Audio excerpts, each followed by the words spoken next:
he spent some time this morning with the Black Caucus. Can you tell me anything about that meeting? Or Absolutely. Well, it was a wonderful meeting.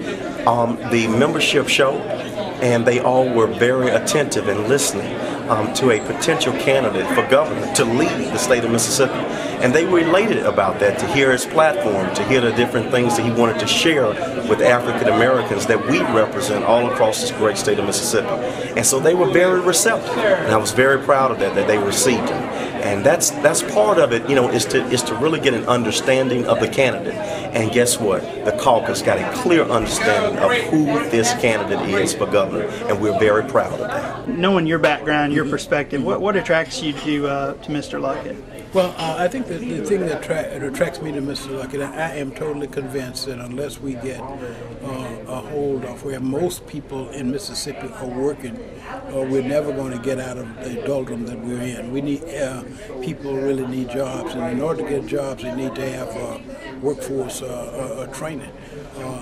What I would really like, and what I've heard him mention, and what I'm interested in, I'm really interested in the so-called green economy. I'm interested in solar energy. I think we could start an industry in Mississippi whereby we train people in both energy efficiency methods. You know, how do we make all homes energy efficient? How do we make businesses energy efficient?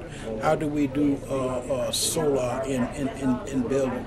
You know, to me, the fact that we do not have net metering where we can create electricity and sell it back to the grid is ridiculous. I was reading an article just last night saying that Mississippi was at the bottom of the barrel in terms of alternative energy, and I think that's ridiculous.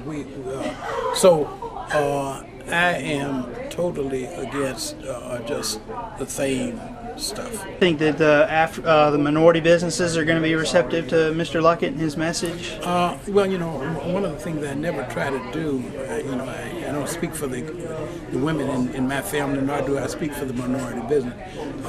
But I think the minority business is going to speak with, be receptive to anyone who comes in with a plan and talk about how we're going to work together. You know, I talked about the business, the manufacturing business. We're a joint venture. We joint venture with PPG, a big major company.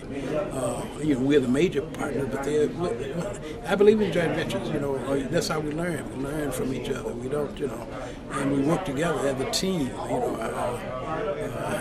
You know, I'm a military guy. I believe in bringing as much help as I can to the table to try to, you know, slay a dragon. You know, we don't slay a dragon. One guy going out there and slaying a dragon. I believe in bring everybody to slay a dragon. So yes, I think he will be open, and by the way, I'm hopeful that no matter who gets to be the governor, I hope they're open. They should be, because you know we're citizens, and we're adding to the economy. So you should be totally open. It seems like wherever I go now, we're getting bigger crowds who know that we can do this if we work together, who know that President Obama drew 554,000 votes from this state, who know that if we could just get 80% of that number out, we could win any statewide election. So I want to get my message out. I want to energize people.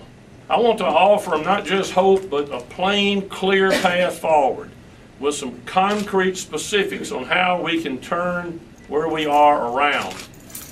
You know, you hear every politician over and over, we want better schools, we want better jobs. That doesn't seem to work anymore. It hadn't worked for Phil Bryant. It's not going to work for anybody. We've got to look forward, move forward with intelligent decisions, dedicated people who can get this job done.